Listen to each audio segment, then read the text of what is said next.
So, have you ever stopped to think about who really builds the future? I mean, not the people who just talk about it, but the ones who are actually in the trenches, getting their hands dirty and laying the digital bricks of tomorrow. Well, today, we're going to dive into the story of a career that basically mirrors the evolution of tech itself. It's a journey that really shows what it takes to imagine a new reality. All right, to really get the story of Johnny Hartman, you've got to start right here with this quote. Because right from the get-go, you see this incredible split. You've got the theater kid, the storyteller, totally into human expression. And then, on the other side, you've got the tech nerd, who's literally tearing computers apart back when most of us were just figuring out the power button. And this right here is the whole point of what we're talking about today. I mean, think about it. You find people who are brilliant at art and storytelling, and you find people who are absolute wizards with AI and quantum computing.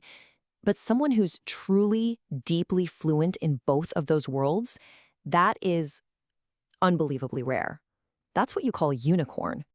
So the big question is, how does a theater kid who loves tearing apart computers end up, building the future? Well, let me tell you, it was not a straight line, not even close. His journey started down a totally different road, and it got completely rerouted by one single pivotal moment. Yeah, he was actually in the U.S. Army, airborne contracts and everything, with his sights set on becoming a Special Forces medic. But then a pretty serious training accident just took that dream off the table. He ended up with an honorable medical discharge. Now, for a lot of people, that could have been the end of the story, right? But for him, it became this crucial pivot point. It forced him to find a whole new way to lead and to make an impact. And wow, what a path it turned out to be. His early civilian career is just a trip. He goes from the military to corporate support for Hollywood Video. Yeah, remember them? And then he becomes a Y2K consultant. That's right, one of the actual people you'd call to stop the big digital apocalypse of 1999. This wild, winding road gave him this super solid foundation in corporate IT right when the internet was basically taking over the entire planet. See that?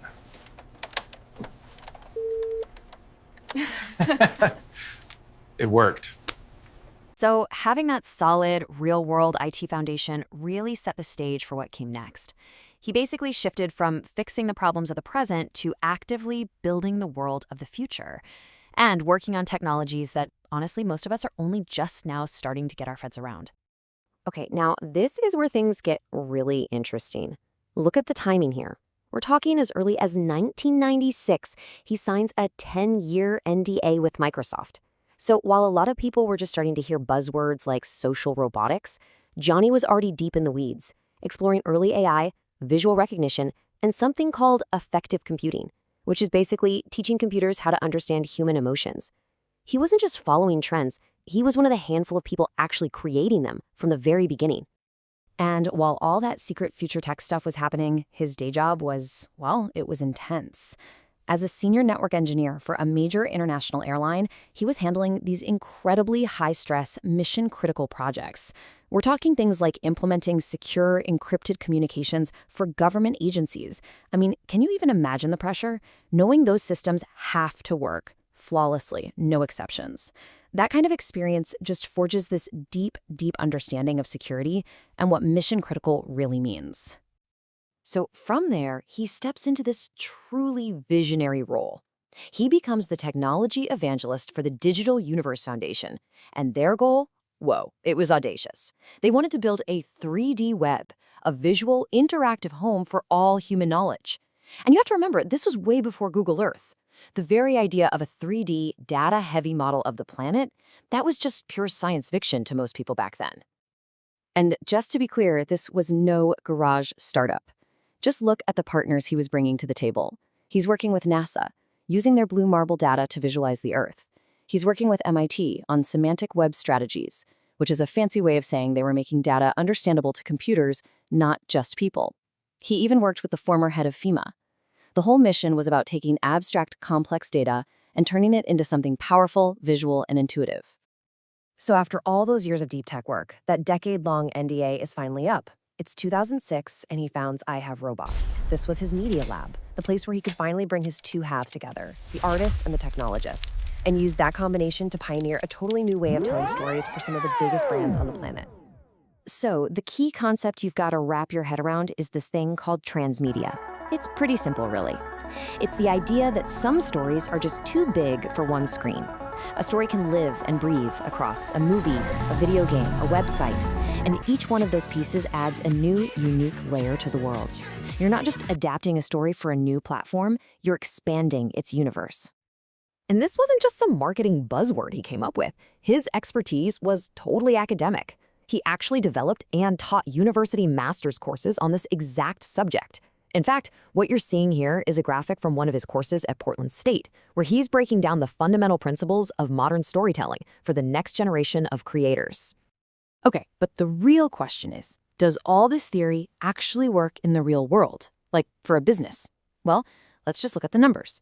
For the clothing brand Justice, his team created this entertainment-first strategy. The result? A $150 million bump in sales. And they did it by turning the marketing budget into profitable IP, like a hit series of graphic novels. Pretty smart. All right, so that's impressive, but what about scale? Can this approach work for a giant? Well, for Walmart, he put together this massive 18-month-long transmedia campaign all about wellness. And it generated, wait for it, 2.2 times billion audience impressions. That just goes to show you the insane power of a deeply integrated story to connect with a global audience. So, where does all this lead? You've got military discipline, deep tech knowledge, masterful storytelling. What's the end game? Well, this is the culmination of his entire journey. It's where all those different threads finally weave together to tackle a really, really profound human problem. And it all kicked off with this one question from a doctor. A question that just kind of stops you in your tracks.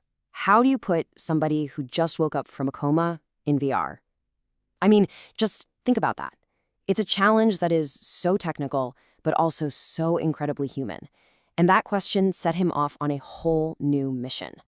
His answer was to co-found a company to build an XR that's cross-reality platform specifically for vision therapy. 80% of our knowledge comes in through the visual system, and it affects everything. It affects balance, it affects posture, it affects learning, it affects speech, it affects thinking, and all of those things play together.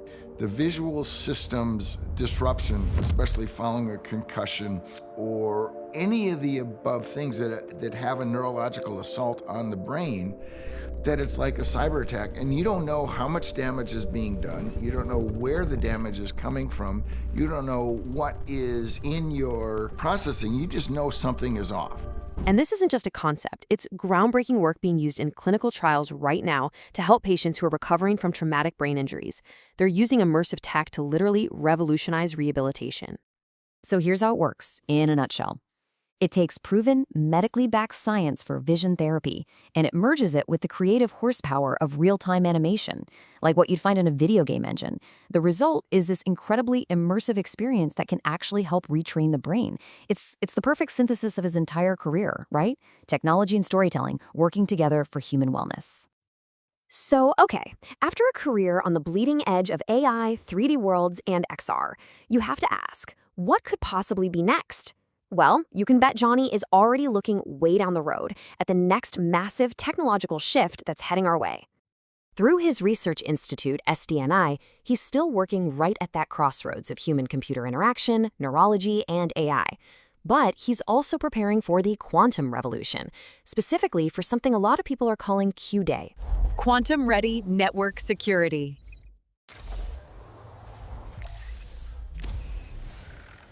That's the theoretical day when quantum computers become so powerful they can crack most of our current encryption. It's a monumental security challenge, and his focus is on how we navigate that transition and still build a future that's secure and, most importantly, human-centered. And all of this really leaves us with one last big question. I mean, this whole journey, from a theater kid taking apart computers to an architect of our digital reality, it all points to this one central challenge we're all facing. As our physical and digital worlds continue to merge and become inseparable, who do you trust to build that future? Who has the deep technical skill, but also the creative vision and the human-centered focus to actually get it right?